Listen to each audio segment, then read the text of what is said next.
നമ്മുടെ ജീവിതത്തിൽ എന്തൊക്കെ സംഭവിച്ചാലും മുൻഗണന നൽകേണ്ടത് നമുക്ക് തന്നെ ആയിരിക്കണം. നാം മറ്റുള്ളവരെ അമിതമായി ആശ്രയിക്കാനും പാടില്ല. ജീവിതത്തിൽ നാം പരാജയപ്പെടുമ്പോൾ വിഷമിക്കുകയല്ല വേണ്ടത്. വീണ്ടും നാം ശ്രമിച്ച് വിജയം നേടുകയാണ് വേണ്ടത്. ഒരു ബന്ധത്തിൽ ഒരിക്കലും വഴക്കില്ലെങ്കിൽ ആ ബന്ധം നിലനിൽക്കുന്നത് മനസ്സുകൊണ്ടല്ല, ബുദ്ധി കൊണ്ടാണെന്ന് മനസ്സിലാക്കണം. എത്രമാത്രം ഒറ്റപ്പെട്ടു പോയാലും മറ്റൊരാൾക്കും ശല്യമാവാതിരിക്കുക. കാരണം ഒറ്റപ്പെടലിനേക്കാൾ വേദനയാണ് ഒഴിവാക്കലുകൾക്ക്. ലോകത്തിലെ ഏറ്റവും സുന്ദരമായ കാര്യം ഉറക്കമാണ്. അതൊരു വ്യക്തിയെ എല്ലാ ദുഃഖങ്ങളിൽ നിന്നും കുറച്ച് സമയത്തേക്ക് മോചിപ്പിക്കുന്നു. നമ്മളെ മനസ്സിലാക്കാത്തവരുടെ മുന്നിൽ ഒരിക്കലും കരയരുത്. കാരണം അവർ നമ്മളെ മനസ്സിലാക്കിയിരുന്നെങ്കിൽ ഒരിക്കലും നമ്മുടെ കണ്ണുകൾ നിറയില്ലായിരുന്നു. ഭാഗ്യവും കഠിനാധ്വാനവും തമ്മിൽ വ്യത്യാസമുണ്ട്.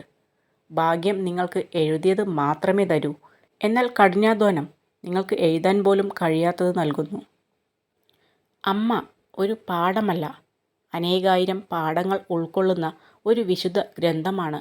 മനസ്സിൽ നന്മയുള്ള മക്കൾക്ക് മാത്രം വായിക്കാൻ കഴിയുന്ന വിശുദ്ധ ഗ്രന്ഥം. ഉള്ളിലുള്ള കാര്യം അറിയാത്ത കാലത്തോളം പുറമേ നിന്ന് നോക്കുന്നവർക്ക് മനോഹരമാണ് മറ്റുള്ളവരുടെ ജീവിതം.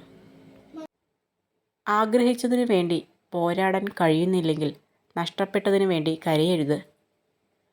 കഷ്ടപ്പെടുന്ന ചില മനുഷ്യർക്ക് ചിരിയുണ്ടാവില്ല. ചിരിയുള്ള ചില മനുഷ്യർക്ക് കഷ്ടപ്പാടുണ്ടാവില്ല. കഷ്ടത്തിലും ചിരിക്കുന്ന മനുഷ്യർക്ക് തോൽവി ഉണ്ടാവില്ല. അടർന്നു വീഴുന്നതിനെക്കുറിച്ച് ഓർത്ത് സങ്കടപ്പെടാതിരിക്കുക.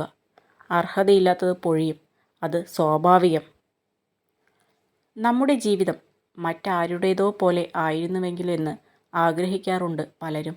അതിൽ അർത്ഥമില്ല. പുഴയിലൂടെ താറാവ് നീങ്ങുന്നത് കണ്ടിട്ടില്ലേ? പുറമേ നിന്ന് നോക്കുന്നവർക്ക് തോന്നും, ആഹാ, എന്തു ഭംഗിയാണ് അവയുടെ വരവ് കാണാനെന്ന്. എന്നാൽ വെള്ളത്തിനടിയിലൂടെ നോക്കിയാൽ കാണാം അവ കിടന്ന് കാലിട്ടടിക്കുന്നത്. മനുഷ്യൻ അവരവർക്ക് ഇഷ്ടമുള്ളത് മാത്രമേ വിശ്വസിക്കുകയുള്ളൂ.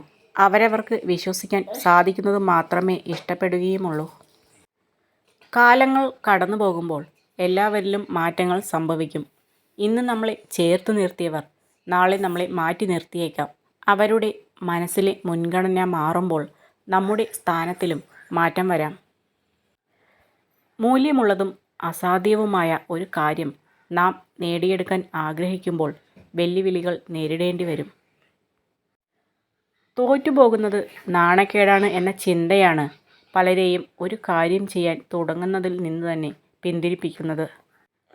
ഒരാൾ മിണ്ടാതിരിക്കുമ്പോൾ നമ്മൾ അനുഭവിക്കുന്ന വിഷമം എത്രത്തോളമുണ്ട്, അതായിരിക്കും നമുക്ക് അയാളോടുള്ള സ്നേഹത്തിൻ്റെ ആഴം. നാം മറ്റുള്ളവരെ മനസ്സിലാക്കും പോലെ അവരും നമ്മളെ മനസ്സിലാക്കുമെന്ന ചിന്തയാണ് ഏറ്റവും വലിയ പരാജയം. വാക്ക് ഒരു കത്തി പോലെയാണ്.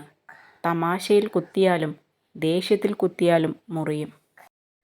നിങ്ങൾ നിങ്ങളുടെ ചെവി കൊണ്ട് കേൾക്കാത്ത കാര്യങ്ങളും കണ്ണുകൊണ്ട് കാണാത്ത കാഴ്ചകളും ഒരിക്കലും നാവുകൊണ്ട് സംസാരിക്കരുത്. അടുത്തുള്ളവയെ അവഗണിച്ചുകൊണ്ട് അകലങ്ങളിലുള്ള സുഖവും സന്തോഷവും തേടിപ്പോകുന്നത് തികച്ചും വിഡ്ഢിത്തമാണ്. അവനവനിൽ നിന്നും ഒന്നും പഠിക്കാത്തവന് അന്യരിൽ നിന്നും ഒന്നും നേടാൻ കഴിയില്ല.